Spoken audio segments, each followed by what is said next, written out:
assassinat odieux de l'ancien ministre Chérubin Okende. Meurtre horrible et diabolique perpétré par le régime de Tshisekedi. L'histoire va noter que jusque dans sa tombe, Félix Tshisekedi portera les sangs de Chérubin Okende dans ses mains.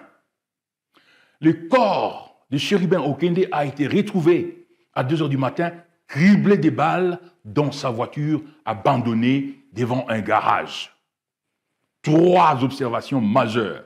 La première observation est que ce sont les hauts cadres de Ensemble pour la République, parti de l'ancien gouverneur Moïse Katumbi, candidat président, qui sont principalement visés, bien que les cadres d'autres partis également, notamment ceux du PPRD et d'autres membres de l'opposition, sont également visés par ces terrorismes politiques. Dans ces cadres, donc, de la première observation, dans le pic de la première observation, il y a Salomon Kalonda qui est en prison, lié à Moïse Katumbi. Il y a Mike Mukebaye qui est en prison, lié à Moïse Katumbi. Il y a également Frank Diongo qui est en prison, lié à Moïse Katumbi. Deuxième observation, c'est le mode opératoire.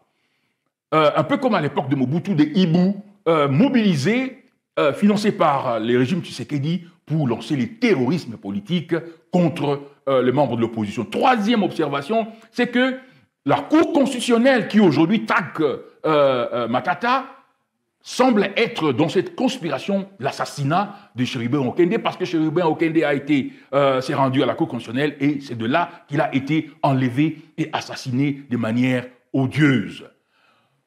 Les opposants à Kinshasa, les opposants à l'extérieur de la RDC doivent se mettre ensemble, se mobiliser pour enclencher toutes les modalités possibles qui permettent de mettre fin à cette dictature qui a lancé les terrorismes politiques, qui a lancé les assassinats politiques et qui incarne l'esprit de meurtre politique de Mobutu, comme on l'a vu avec l'assassinat de Lumumba, l'assassinat de Kimba, Nani, Mamba et Mahamba en 1966, et même l'assassinat des fameux conspirateurs.